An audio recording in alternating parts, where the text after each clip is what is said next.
Welcome, everyone. This is Behavior Code Podcast. I'm your host, Yogi Chris, PhD. And we have a really exciting episode for you today. This is longtime Arashti Bazaar student, Jason Miracle Kid Phillips. We call him Miracle Kid because I'm going to let him tell you a story if he wants to tell you a story. But like I said in my Facebook post, his head collided with a tire. While it was attached to a car, the car was moving. And he has, through the power of his mind, his communication, and through guidance through the deep inner teachings of Arashti Bazaar, he's healed himself way beyond what any or all of the doctors said he'd be able to do. And they said he wouldn't walk. They said he wouldn't talk. He's walking just fine. He's beasting out. He's doing burpees, exercises that I never thought possible for him, honestly. And I'm almost a little embarrassed to admit that.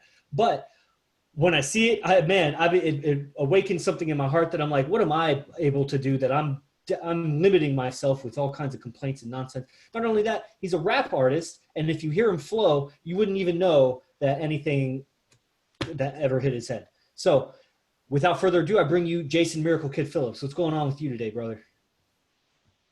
Feeling alive, bro. Feeling alive, man. You got the beasting out thing going. I'm working on other projects. I'm killing it in Toastmasters. It's just all good, man. Getting better and better. Tell us about Toastmasters, because you have had a lot of success with Toastmasters. What is it, and what is it that you're doing so well at? Because I know you keep winning. So Toastmasters is an international organization for public speaking.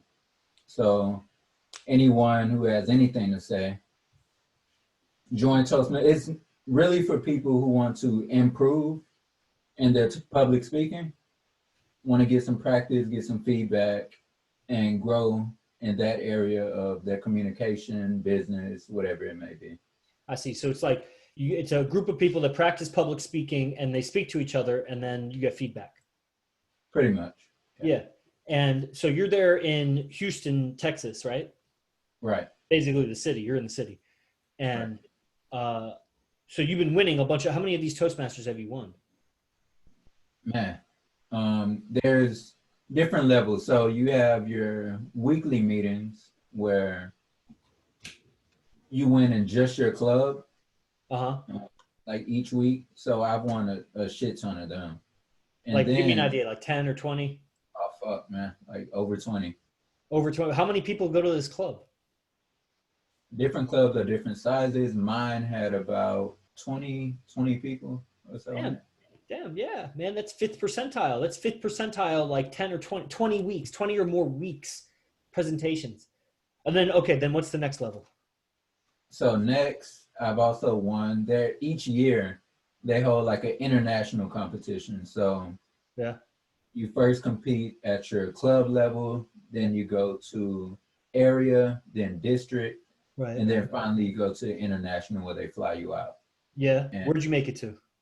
I've made it past club level. I've placed in district. Nice. And haven't made it yet to international, but that's the goal. Yeah. Sounds like you skipped a couple layers there. So it went area. Yeah, I've placed in. You made it out of area into districts, and you placed at districts. Right. And then above districts would be what? International. After districts is international. Yeah. Shit, man. You're definitely 1%. You gotta be 1%. Fuck. That's so cool. And that's where they told you that you wouldn't be talking. So tell us about that. So you're 1% speaker in the United States of America when it comes to people that actually try to actually get good at this thing. And they told you, am I right in saying that they told you you're not going to talk? It was assumed, I would say. I don't know what they told everyone outside, because I was in a coma when most of this stuff was said. Damn. So it was all totally matter of fact. I was just like near death, unconscious, just when they said that. So that's what they told me after. Yeah. God damn it. Okay. So tell us about Arashti Bazaar. So you came, he's told the story a few times. Maybe some people are meeting this podcast new, because on this channel, we also post Arashti Bazaar's Panjo fighting instruction. So from what I've recorded, And because that's part of it. This is the behavior code. So part of the behavior of a man is knowing how to defend yourself, your family, your friends, and how to stand up for something. So self-defense is part of that, martial arts. And so we even get some viewers from that. So they're just now meeting you for the first time, Jason. The story goes something like, from the hospital, you sent them an email that said, I don't know how, but someday I'm going to get well and see you, or something like that. And, or something like that. Is that right? Yeah, man. Talk about the power of manifestation, man. What a crazy story. Talk about the power of manifestation. What's up? So I was introduced to Arash, not formally in person or anything, but I was introduced to his channel, his YouTube channel. And man, he just spoke so much truth to my soul, man, that I just dove deep into his videos. And I got to a point where I was like, man, I have to meet this guy. I have to meet him. So I went out on a whim and said, I posted just text on his Facebook wall. And I said, man, I've been watching your videos. I don't know how I'm going to make it happen. I know I am for sure, but one day I'm going to meet you in person. One day I'm going to meet you. Wow. Next thing I know, and Arash invites me. He said, I'm having this boot camp, this event. What do you mean the next thing you know? How much time had passed? Man, let me see. From me writing that on his wall, man, I don't know if it was the same day or the next day. So yeah, it wasn't too long, man. Oh, okay. I think it was the same day. Okay. I didn't know we were talking about same day manifestations. That's a trip. Yeah. And he invited me to come out to San Jose. And again, man, I had no fucking idea. Like, I knew I was gonna meet a lot of resistance from family. Like, come on, dude, I'm in this type of position. And yeah, because that's probably been as difficult of a journey as it's been for you. I'm sure you understand, or they think, or so. I don't know. It seems like that would be a difficult journey for everybody involved, right? To see your loved one go through suffering like that, and then they would be maybe afraid of, like, I don't know, you not being able to, something happens, you can't take care of yourself, or get taken advantage of, or or just the general fear or trauma of what's happened and not letting that go. They haven't let that go, or whatever. Like, so was there big overcome the family? Because you probably had family resistance to leaving Houston by yourself, go to Los Angeles, go to San Jose, however many times you've been. And what have you had to do to overcome that family resistance? well, here's what I noticed, man. And it ties into how I retrained my body and got out of my health situation.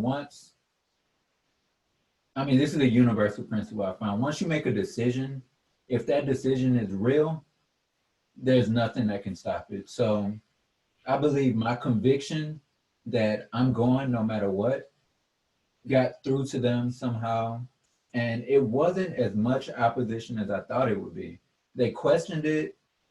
I think it went as far as just them telling me, you might want to think about this before you just go out there. And they told me about all the risks, which I was already aware of.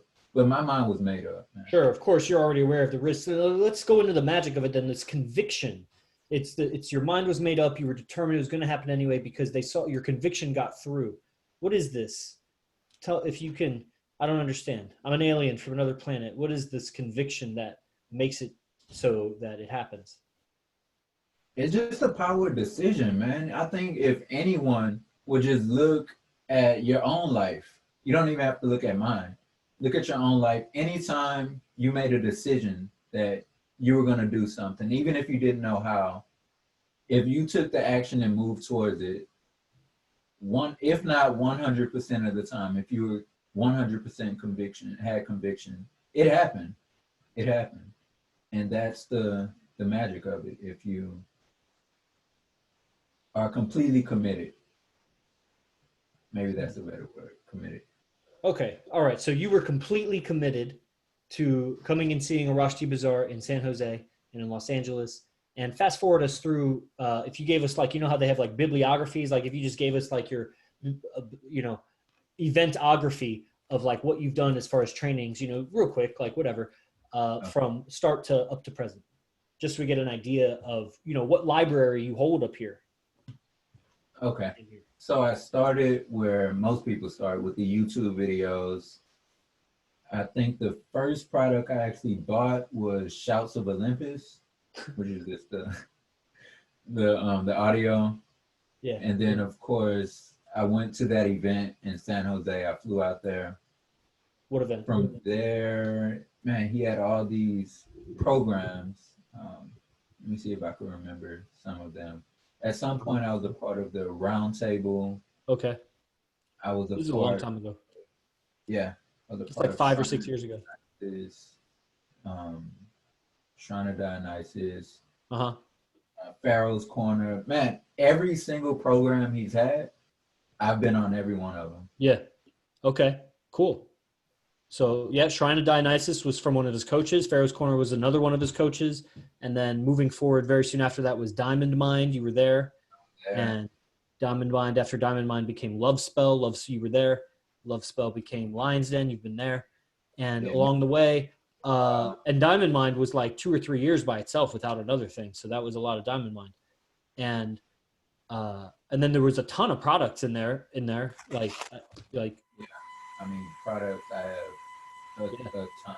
A product is like 5, 6, 7 hours of some deep esoteric talk that like changes you in the process. You listen to it over and over. It's like a good movie, except it's like self-help, but it's also self-help with regard to like multiple simultaneous relationships with beautiful women, loyal, long-lasting relationships. Like, but anyway, so, cool, man. So moving forward, up to present time, like what have been some of the biggest, like, why were you, what happened, man? What was it that you were so completely committed that you were convicted in a good way?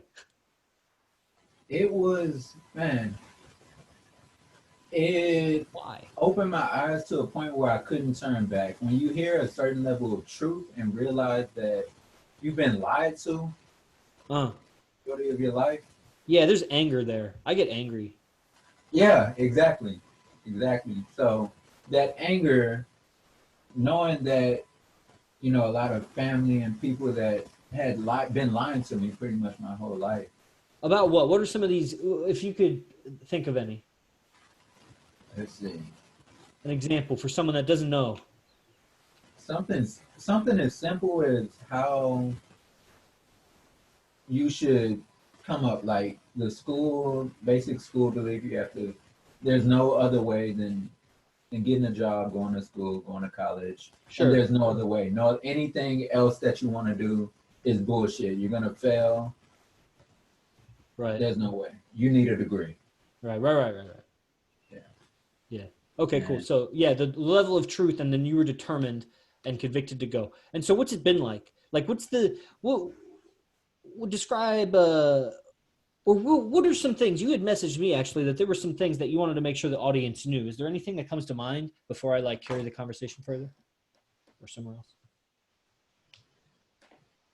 I know I wanted to get across that decision thing, because that's been huge for me in my life.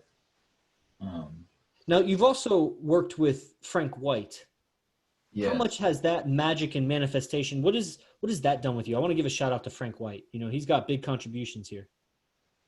Yeah, I'm also a longtime student of Frank White. I was hesitant at first, but it goes, anything that deals with truth of this universe, how everything works, I dive into it, man. And magic, what Frank teaches, sorcery, no matter how taboo it is, I mean, it's a undeniable truth. And me practicing that and seeing manifestations, being able to manifest things out of the ether, I mean, I was sold.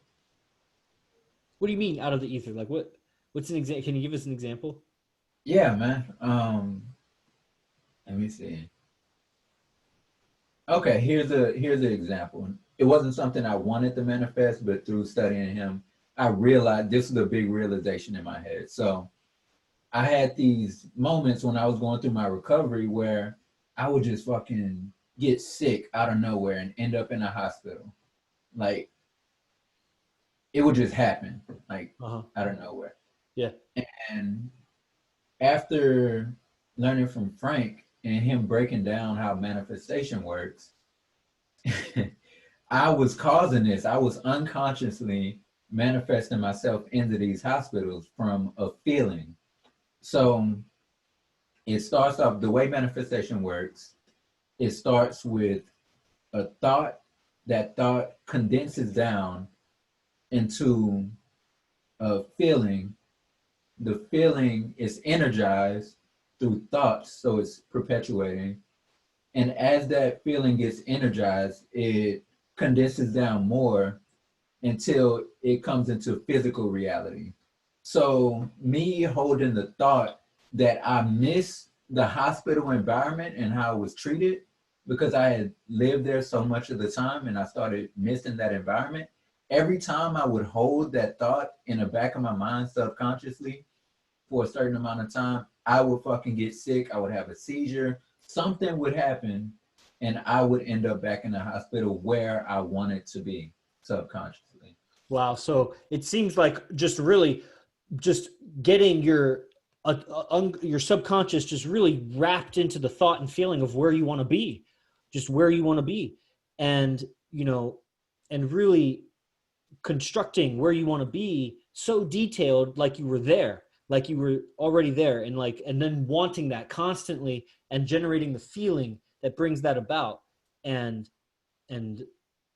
condense and long enough for it to condense. Because if you get that, if you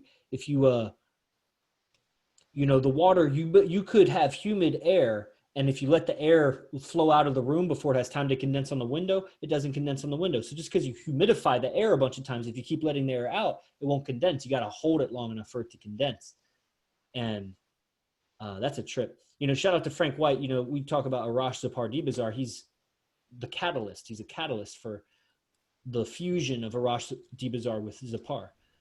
And that's rad. Okay. We got a bunch of boot camp graduates and everything here. Anybody have any comments or questions for, otherwise I'll just keep it going. Because yeah, go ahead if you got it. Or let's see.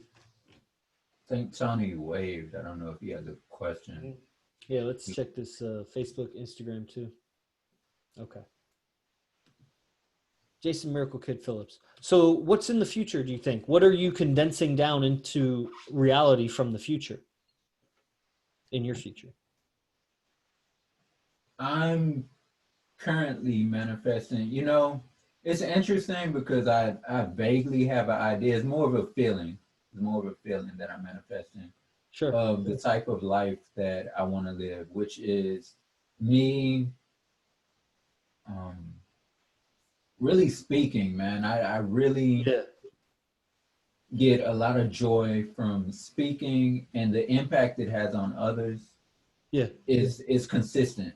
So I know I'm doing people a service. So if I could make a lifestyle out of that, speaking all over the world, speaking my truth, and impacting people, that's ultimately what I would like. Yeah, because you're a boss, man. The way that you broke down and you break down communication, you like and the way that you were talking about it, like the mechanics of the universe. I was just thinking, you know, when you were talking about like how you like to see how things work, and I'm looking at, you know, the world around us, and the most powerful people and the most powerful movers of the world that just change the world. They don't do it with their muscles, and they do it with their mind and their communication. And so it's all in understanding how to work the system, both the system of humanity and the system of reality, and or the universe. So I could see you being the most powerful human alive, for sure. Why not? You got all the communication and mentality available to you. And so I'm wondering, in the road of recovery, so we kind of got the you know, bibliography or whatever of everything that you studied. Along the way, you've probably had just you've stuck with it. And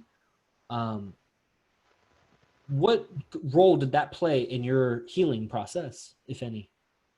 The mindset, my study. Yeah, the studies with Arash. Yeah. So again, when you when something traumatic happens to someone, like a traumatic brain injury that I've had, or anything in someone's life, your perception is changed and you get there's a lot of self-doubt that comes with that because a lot of things change and you begin to doubt yourself. I had a lot of self-doubt. That self-doubt was blocking me from progression and reaching higher levels and doing certain things.